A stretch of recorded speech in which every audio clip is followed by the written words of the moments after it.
ওর বংশের কাউকে জীবিত দেখতে চাই না। ওর বংশের কেউ জীবিত থাকবে না দাদি। আর যদি কারো পেটে তাদের বংশের বীজও থাকে, আমি তাকে নির্মূল করে দেব। এটা আমার কসম।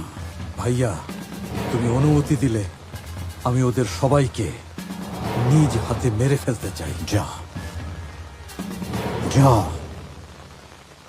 সবাইকে জ্যান্ত দাফন করে আয়। সবকিছুর ব্যবস্থা আমি করে দিচ্ছি। সব কথা মুখে বলা অনেক সোজা, কিন্তু ঘটানোটা খুব কঠিন। রুশো সাধারণ কোনো ছেলে না, ও খুবই ডেঞ্জারাস।